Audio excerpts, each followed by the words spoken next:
Nós vamos resolver um exercício cujo objetivo é determinar os quartis, determinar amplitudes e representar o diagrama de extremos e quartis. O exercício diz o seguinte: considera o segundo conjunto de dados numéricos. E temos como dados o 3, o 11, o 4, o 6, o 4, o 10 e o 9. Determina. Primeira linha. Na primeira linha, o objetivo é determinar os quartis. Bem, o que são os quartis? Os quartis são muito fáceis de determinar, sabendo determinar a mediana. Ou seja, nós, em vídeos anteriores, aprendemos a determinar medianas, em que vimos que para determinar uma mediana, nós tínhamos de ter o nosso conjunto de dados ordenado, por ordem crescente ou decrescente, é indiferente. Então, é isso que nós vamos fazer, vamos ordenar o nosso conjunto de dados. Então, temos o 3, depois temos o 4, temos novamente o 4, temos o 6, temos o 9, temos o 10 e temos o 11. Eu vou contar os valores para ver se não me esqueci de nenhum. Nós temos, no nosso enunciado, temos 1, 2, 3, 4, 5, 6, 7. Aqui temos 1, 2, 3, 4, 5, 6, 7. Estão todos. Então, aqui o objetivo é determinar os quartis, mas para nós determinarmos os quartis, como referi anteriormente, nós temos que determinar, em primeiro lugar, a nossa mediana. Então, para determinarmos a mediana, já temos o nosso conjunto de dados ordenados, então vamos cortar o primeiro com o último, depois o segundo com o penúltimo e por aí fora. E chegamos à conclusão que o 6 é a nossa mediana, ou seja, a nossa mediana é igual a 6. O valor da mediana é precisamente o valor do nosso segundo quartil, ou seja, este é o valor do segundo quartil. Temos por hábito representar Q2, ou seja, o nosso Q2, que é o nosso segundo quartil, é igual a 6. Bem, mas eu comecei por terminar o Q2 sem ter determinado o Q1, e depois vamos ter que terminar posteriormente o Q3. Mas é precisamente isso que nós fazemos. A primeira coisa a fazer é terminar sempre o nosso Q2, que é o nosso segundo quartil. Depois, com os valores que nos sobram do nosso lado esquerdo, eu vou voltar a determinar uma mediana para determinar o primeiro quartil. Com os dados que nos sobraram do lado direito, mais uma vez, eu vou voltar a determinar a mediana deste conjunto de dados, neste caso estes 3 dados, para conseguir determinar o meu Q3, que é o meu terceiro quartil. Então, vamos agora ao nosso primeiro quartil. Vou cortar este com este e sobra-me o 4. Então, eu posso concluir que o meu Q1 é igual a 4, ou seja, o meu primeiro quartil é 4. Vamos agora determinar o nosso terceiro quartil. Então, eu vou cortar o 9 com o 11 e sobra-me o 10. Então, o 10 é o meu Q3, ou seja, o meu terceiro quartil, que é igual a 10. Então, já determinamos todos os nossos quartis, ou seja, determinamos o primeiro quartil, que é 4, o segundo quartil, que é 6, e o terceiro quartil, que é 10. Segunda linha. Na segunda linha, a linha B, pede para nós determinarmos a amplitude.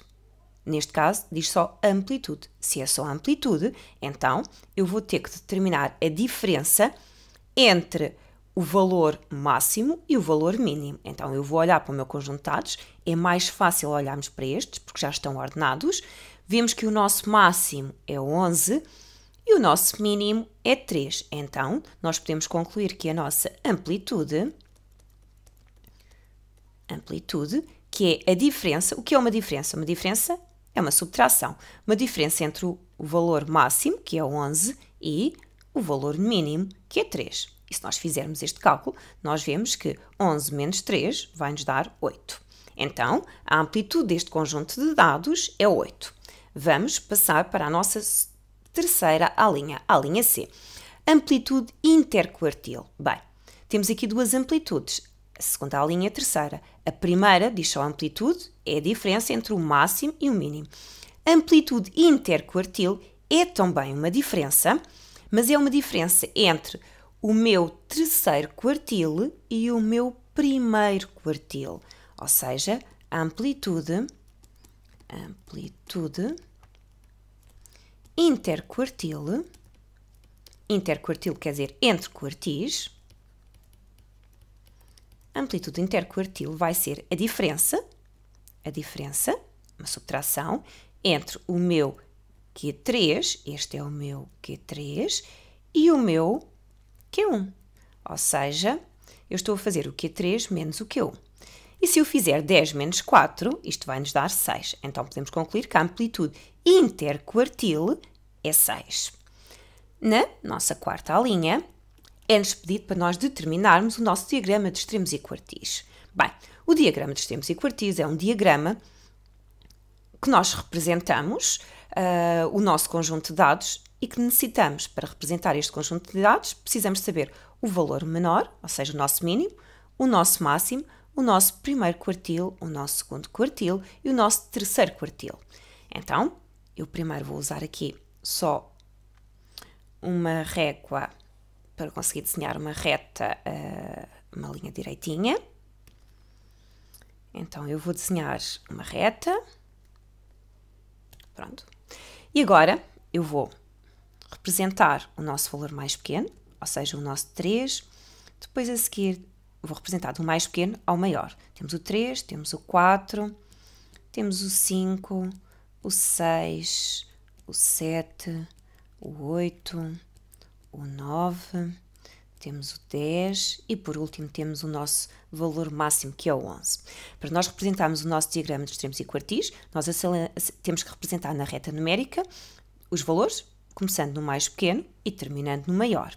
Não é necessário andar de um em um. Vocês depois veem pelo tipo de valores que têm, certo? Eu, neste caso, andei de um em um, porque eles estão todos muito próximos. Então, este é o nosso mínimo. Vou representar agora aqui um tracejado. Este é o valor máximo. Representar aqui um tracejado. Estão muito tortos, mas acho que vocês conseguem perceber. Ou seja, o nosso diagrama de extremos e quartis vai estar entre estes dois que estão assinalados. Ou seja, entre o 3, que é o nosso menor, e entre o 11, que é o nosso maior. Agora, eu vou assinalar o nosso Q1, o nosso Q2 e o nosso Q3. Então, o Q1 é 4. Este aqui é o meu Q1. O meu Q2 é 6. Este é o meu Q2. E o meu Q3 é 10.